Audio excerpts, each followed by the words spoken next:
Misterios de la física. ¿Te acuerdas de la tabla de los elementos periódicos? Aquel misterioso póster lleno de cuadraditos que había colgado en tu clase de química. Bueno, puede que no sepas que aún existen misterios sobre la tabla que desconciertan a los químicos y físicos. Por ejemplo, los de abajo del todo. Estos son los elementos que fabricamos en el laboratorio. Hemos descubierto todos los elementos que la naturaleza nos brinda. Ahora, para poder comprender mejor la tabla, estamos creando elementos más allá de lo que la naturaleza es capaz de crear por sí misma. Y eso es justamente lo que es un misterio para nosotros. Pero volvamos atrás un segundo. La estructura de la tabla, muy por encima, está formada por columnas. Y a medida que avanzamos de izquierda a derecha, se le añade un electrón extra a la última capa del átomo. La columna de la derecha tiene 8 electrones, con los cuales la estructura del átomo está completa. Cuando eso ocurre, no hay electrones que dar o recibir. Y cuando no se tiene nada que dar o recibir, no se pueden crear moléculas con ningún otro átomo. Es una parte interesante del diagrama, pero todas las partes del diagrama tienen partes interesantes de las que hablar. Por ejemplo, recordarás que los elementos que están en una misma columna tienen el mismo número de electrones en su capa de valencia. Lo que eso significa es que se unen con otros átomos de la misma manera. El mejor ejemplo de esto es el del carbono y el silicio. Es un buen ejemplo. Nuestra vida está basada en el carbono. Toda nuestra bioquímica está basada en el carbono. Justo debajo está el silicio. Así que puedes preguntarte, si la vida puede basarse en el carbono, ¿por qué no puede haber vida basada en el silicio? De hecho, en un episodio de Star Trek, la famosa serie de televisión, se hablaba de la posibilidad de una forma de vida basada en el silicio. El silicio es uno de los ingredientes presentes en una roca. Las rocas son bastante estables, así que imaginaos una roca. En este episodio se imaginaron la vida basada en el silicio como una roca andante que pudiera moverse a través de las montañas del mismo modo en el que nosotros atravesamos el aire. Es una buena trama, pero resulta que, aunque la vida basada en silicio es posible, no es necesaria, porque el carbono es mucho más abundante que el silicio en el universo. Además, los lazos del carbono no son tan permanentes. Si se crean lazos permanentes, se restringe el número de experimentos químicos que la naturaleza puede hacer con tus moléculas. De modo que los lazos del carbono pueden romperse, unirse, volverse a romper y volverse a unir de nuevo. Se puede experimentar con muchas combinaciones y eso es justo lo que se necesita para crear la vida, para crear la complejidad que sabemos que tiene lugar en la vida. Isla de estabilidad. Además de las capas de electrones que existen en los átomos de la tabla periódica, el núcleo de cada átomo tiene una estructura de capas también. El núcleo está compuesto de protones y neutrones. Y el número de protones y neutrones que haya en cada capa determinará si el átomo es estable o no. Si una capa está completa, el átomo será estable. Si está incompleta, es más probable que se transforme en elementos más ligeros, dividiéndose en otros elementos de la tabla periódica. Ese es el origen de la radiactividad. Esos elementos, con las capas nucleares externas completas y las capas de electrones también completas, son los más estables de todos. Todos los elementos conocidos que son más pesados que el plomo son inestables. Y es una verdad universal que cuanto más grande sea el núcleo, menos estable es. ¿Cómo de inestable? Duran fracciones de segundo. Como mucho, pueden durar un par de minutos antes de descomponerse. Recientemente, hemos descubierto elementos en la naturaleza de hasta 92 protones. ¿Cuál es ese elemento con 92 protones? El uranio, nombrado así debido al planeta Urano. Aparte de ese, hemos fabricado más de 20 elementos más pesados que el uranio. ¿Dónde lo hemos conseguido? Por supuesto, en laboratorios de física. El más reciente de los elementos tiene 112 protones.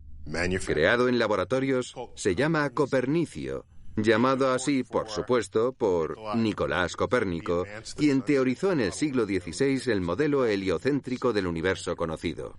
Finalmente la ciencia le reconoció, honrándole con el nombre de un elemento de la tabla periódica.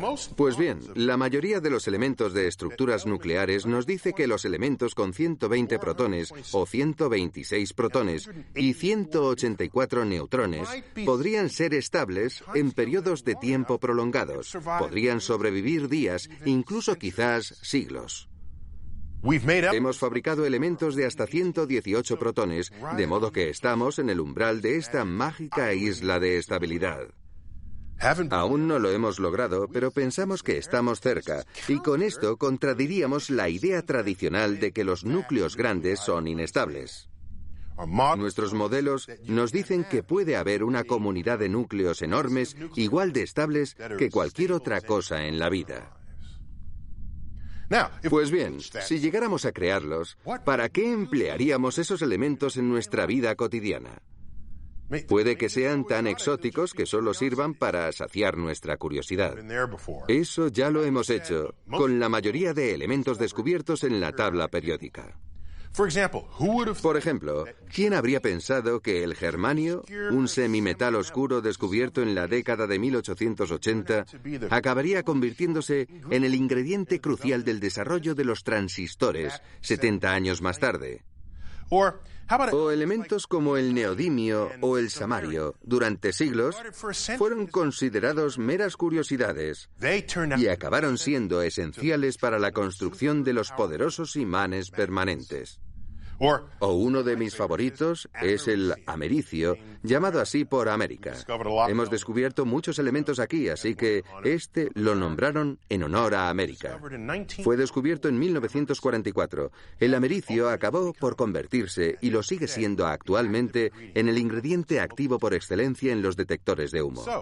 Así que echo un vistazo a esta isla de estabilidad y ansío conocer las propiedades que podrán tener. En manos de un ingeniero capacitado y científicos con percepción, podremos explotar esas propiedades y posiblemente transformar la vida tal y como la conocemos actualmente. Modelo estándar de física de partículas. ¿Dónde estabas tú en los 70? ¿Habías nacido ya? Y de ser así, ¿bailabas música disco? Yo sí. Tuve la edad perfecta en la mejor época. Pero en aquella década, los físicos de Estados Unidos y Europa estaban haciendo el inventario final de todas las partículas conocidas. Y lo que estaban recopilando no era un inventario cualquiera. Lo que salió de aquella época fue el entendimiento de cómo todas esas partículas se unían entre ellas, pues pretendían llegar a un pensamiento coherente de cómo se relacionaban las partículas con la materia y con el universo a gran escala. De modo que lo que hemos aprendido, con la ayuda de potentes aceleradores de partículas, por cierto, ¿cómo funcionan? Su tarea es hacer que choquen los núcleos atómicos entre sí y recoger los trozos que quedan. Y cuando los núcleos atómicos chocan, se crea una gran cantidad de energía, y esa energía puede crear partículas nuevas, mientras que otras partículas pueden desaparecer. Es un lío, un desastre. Pero entre esa gran explosión, podemos atisbar la naturaleza de la materia. Y puedes ver cómo se ha forjado un nuevo universo en el centro de tu acelerador de partículas. De modo que lo que hemos aprendido es que hay 3 regímenes de energía en la materia. 3. Existe el régimen de baja energía, el de energía media y el régimen de alta energía. ¿Adivinas a cuál pertenecemos nosotros? Al de baja energía. Lo siento mucho. Todo lo que conocemos, todo cuanto hacemos, pensamos, decimos, saboreamos, tocamos, ocurre en este régimen de baja energía de partículas. Desconocemos totalmente qué pasa en los otros dos. Así que echemos un vistazo rápido al inventario de partículas presentes en ese régimen de baja energía. Lo primero que tenemos son nuestros protones y neutrones. De acuerdo. Pues resulta que no son partículas fundamentales. No lo son. Como hemos dicho anteriormente, están formados por quarks. Llamamos a esos quarks arriba y abajo. Sí, sé que es curioso porque si volvemos a la antigua Grecia, la palabra átomo se inventó para describir la parte indivisible de la materia. Átomo quiere decir indivisible. Pero luego descubrimos que los átomos están formados de partículas. Y en ese caso en concreto, los neutrones y protones se pueden dividir a su vez en quarks. De modo que tenemos el quark arriba y el quark abajo. ¿Qué más tenemos? Tenemos el electrón, con el cual ya nos hemos familiarizado. Eso es lo que fluye por todos los aparatos electrónicos de esta era moderna y lo que nos brinda la electricidad, el electrón. Luego hay otra partícula, una partícula especialmente esquiva. La hemos nombrado en anteriores capítulos. Es el neutrino. Y este neutrino en particular es un neutrino electrónico. Se consigue de una forma muy interesante. Arranca un neutrón del núcleo de un átomo y lo suelta en el espacio. 6 minutos después se descompone. Los neutrones no son estables fuera del núcleo. Un neutrón no tiene carga, pero se descompone en 3 partículas. Un protón, un electrón, cuyas cargas se cancelan entre sí, de modo que empiezas sin carga y acabas igualmente sin carga. El neutrón se transforma en un protón, un electrón y un neutrino electrónico que se escapa. Se escapa. De modo que tenemos el quark arriba, el quark abajo, el electrón y el neutrino. Y, por supuesto, cada uno tiene partículas de antimateria. Antimateria. La inventamos nosotros, no los escritores de ciencia ficción. Es el ingrediente favorito de los viajes espaciales en las historias de ciencia ficción. La antimateria hace justo lo que crees que hace. Cuando entra en contacto con la materia, la aniquila y crea energía pura. La antimateria es real. Se crea cada día en aceleradores de partículas. La podemos encontrar en el centro de las estrellas. Forma parte del inventario de partículas que existen en el universo. Lo que tenemos es un total de 4 partículas y sus equivalentes de antimateria. Eso es lo que crea el régimen de energía de este universo. Repito, 4. Esas 4 partículas son los componentes de todo cuanto has visto, hecho, pensado, saboreado, tocado. Quark arriba, quark abajo, electrón y neutrino. Bien. Cada una de esas partículas tiene una partícula correspondiente en los otros 2 regímenes de energía. Vayamos al régimen de media energía. ¿Qué son los 2 quarks? Tienen nombres muy curiosos. Los de nuestro régimen se llaman arriba y abajo. Los del régimen de media energía se llaman quark extraño y quark encantado. Y el equivalente del electrón se llama muón. Y por supuesto, el muón tiene su propio neutrino. Lo llamamos muón neutrino. Si vamos al tercer nivel del régimen de energía, tenemos otros 2 quarks, el quark cima y el quark fondo.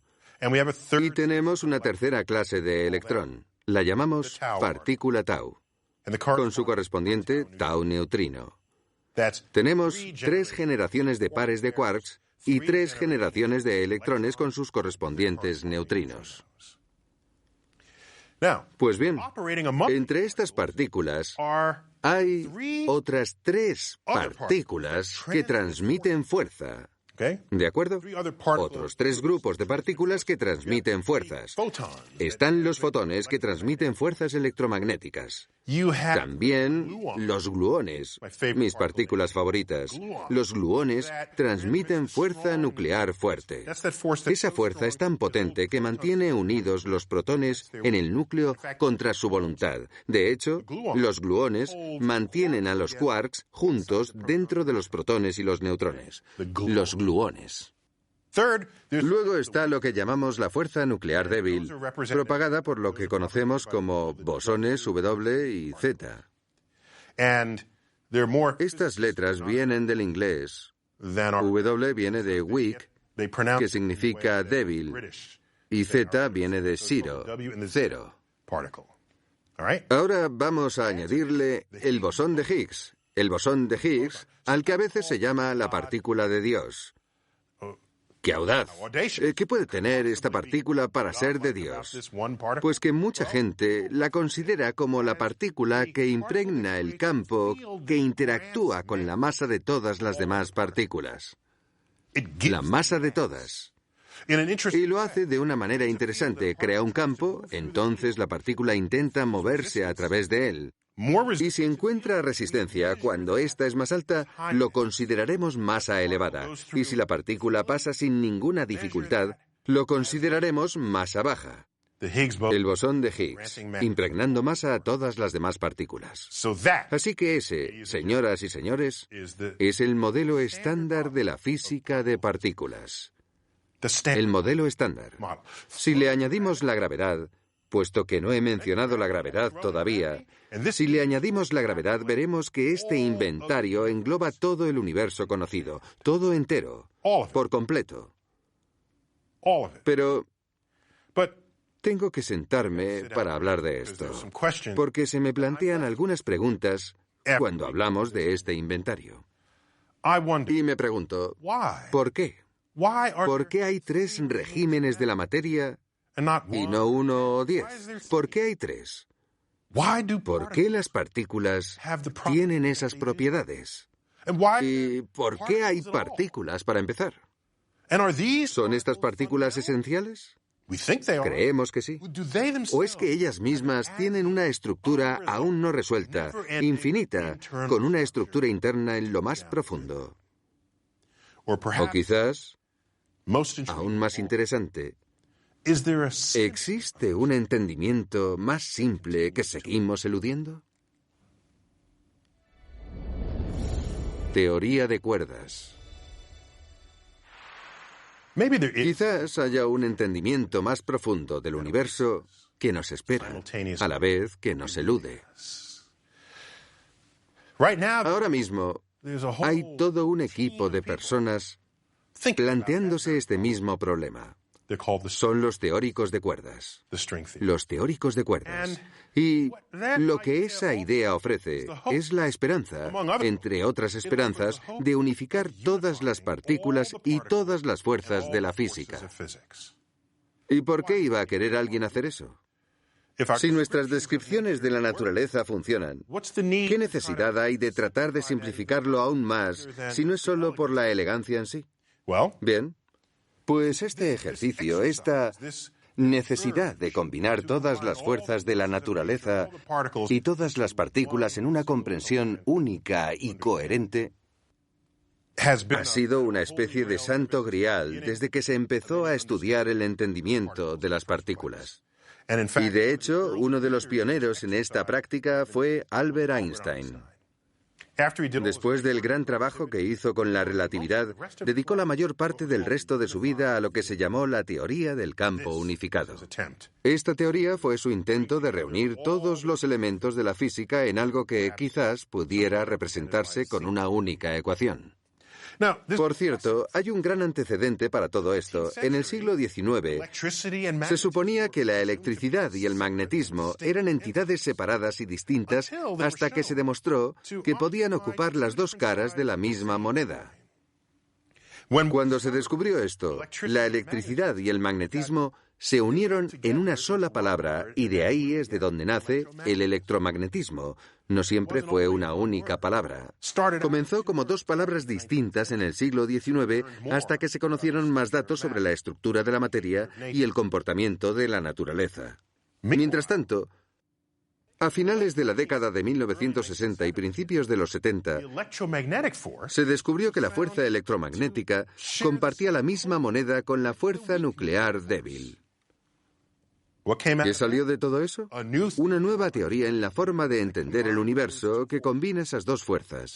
Así que ahora los grabamos y lo editamos un poco y tenemos la electricidad y magnetismo que pasaron a ser electromagnetismo. Teníamos el electromagnetismo y la fuerza débil, así que en lugar de tener una palabra tan larga, tenemos lo que se conoce como el modelo electrodébil.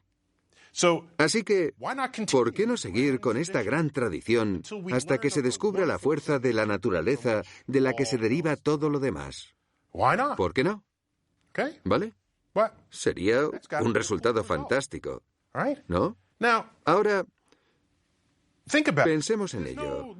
No hay muestras en el cielo que indiquen que el universo en el que vivimos, independientemente de nuestra percepción del mismo, exista en 4 dimensiones y solo 4 dimensiones.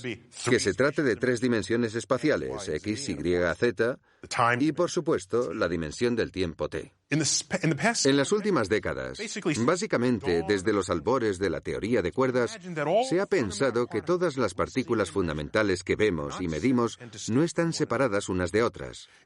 Se creía que simplemente aparecen de esa manera en nuestras humildes 4 dimensiones. Nunca habías oído a nadie decir eso, ¿verdad? Nuestras humildes 4 dimensiones. Quizás sea eso lo que está pasando en realidad, debido a que en las dimensiones superiores, el teórico de cuerdas nos dice, existen estas vibraciones de las cuerdas de energía, y esa cuerda es lo que es fundamental, no las propias partículas. Las partículas son simplemente manifestaciones de esas cuerdas que vibran en nuestra dimensión. Y si hacemos vibrar una cuerda en una frecuencia u otra, se presenta como una partícula u otra en nuestra dimensión. Bien, no existe ni la más mínima prueba que apoye esta teoría. Tampoco se ha sugerido ningún experimento que pueda ponerlo a prueba al alcance inmediato de la tecnología moderna. Pero no importa. De momento, pasaré por alto ese inconveniente. Agujeros negros.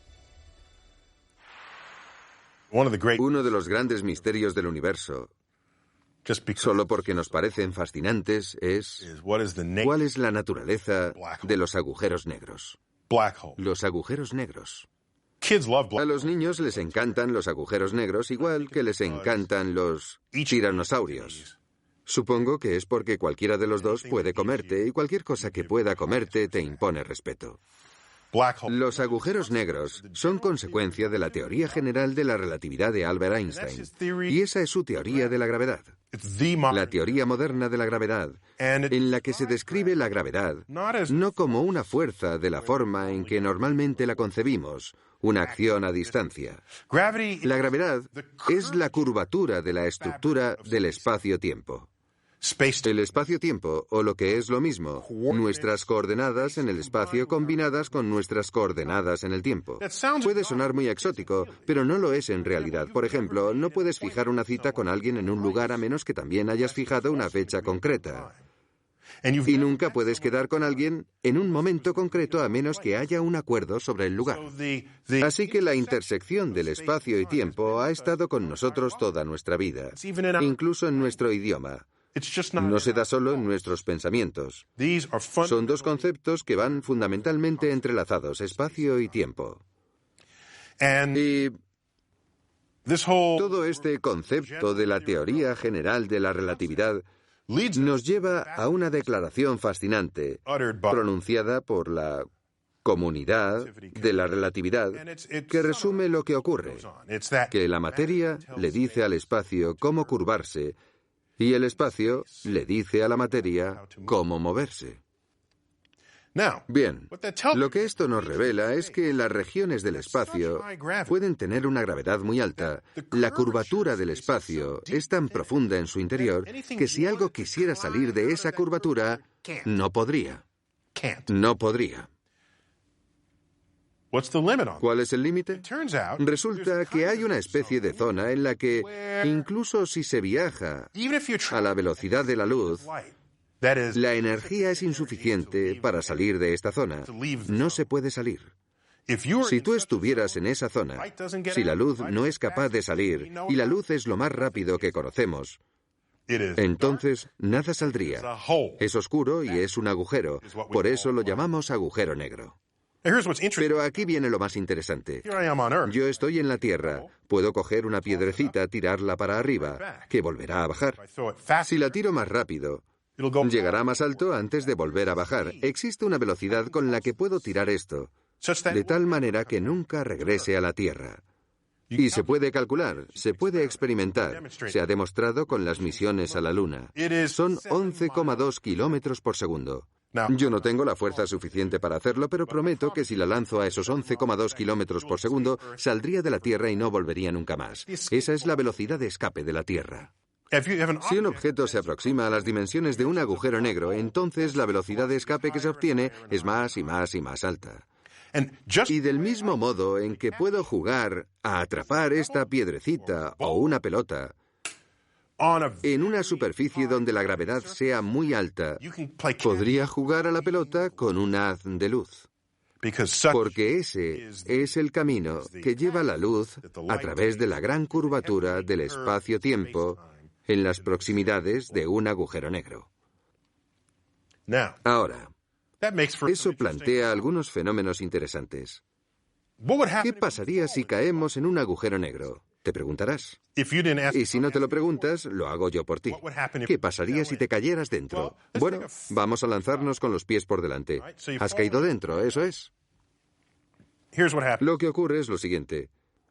En el centro del agujero negro, la gravedad es tan intensa que, a medida que te acercas al centro, puesto que estás cayendo dentro de él, a medida que te vas acercando cada vez más, la diferencia de gravedad entre los pies y la cabeza es mayor.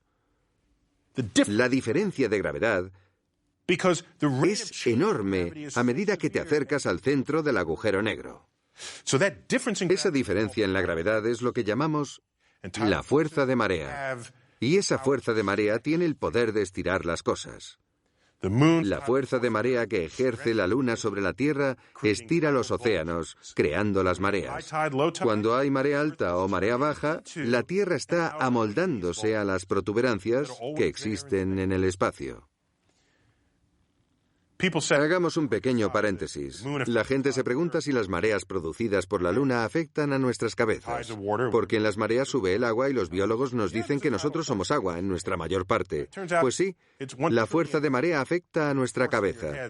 Resulta que la fuerza aplicada a la cabeza es 1 trillón de veces más potente que la de una almohada, en el caso de que pusiéramos la cabeza debajo de la almohada. Así que nos afecta la fuerza de marea. Son mayores cuanto mayor sea el objeto. En el caso del diámetro de nuestra cabeza, la fuerza aplicada es pequeña. Bien, nos encontramos cayendo por el agujero negro. Tus pies quieren acercarse al centro más rápido que tu cabeza, así que comienzas a estirarte, y tu cuerpo se va alargando cada vez más. Al principio eso de estirarse le sienta bien a uno, pero luego empieza a doler, hasta que llega un punto en el que la fuerza de marea es más potente que las uniones moleculares que mantienen la carne unida, y te divides en 2 partes, probablemente por debajo de la espina dorsal. Después de eso, a esas 2 piezas les ocurre lo mismo y también se separan. Así que pasas de 2 trozos a 4, luego a 8, a 16, y a medida que te vas acercando al centro del agujero negro, te conviertes en un conjunto de átomos. Pero lo peor no es eso, sino que el espacio-tiempo es como un embudo, de modo que no solo te estiras, sino que te estrujas de lado a lado y de arriba a abajo para poder pasar a través del espacio-tiempo como la pasta de dientes pasa por el tubo. Existe una palabra para esto, para describir la muerte cuando uno cae en un agujero negro. Se llama espaguetificación, porque eso es lo más parecido, un espagueti cayendo por el espacio. Resulta que los agujeros negros grandes tienen una fuerza de marea menor a la de los agujeros negros más pequeños. A medida que te acercas al centro, la diferencia gravitatoria entre los pies y la cabeza no es tan grande. Así que es posible sobrevivir a la caída en un agujero negro. En el que te gustaría caer es el siguiente. Uno que estuviera girando de modo que, cuando cayeras en él, tuviera forma de donut. Eso es lo que ocurre cuando un agujero negro está girando constantemente, que adquiere propiedades extra muy interesantes. A medida que caes por el agujero negro, el tiempo se ralentiza hasta llegar a un punto en el que prácticamente se detiene. Y cuando eso ocurre, el universo que has dejado atrás transcurre en un instante, de modo que ves el futuro del universo que acabas de dejar en el instante en el que caes a través del agujero negro. De modo que es un viaje solo de ida. ¿De acuerdo? Esto no se lo podéis decir a nadie.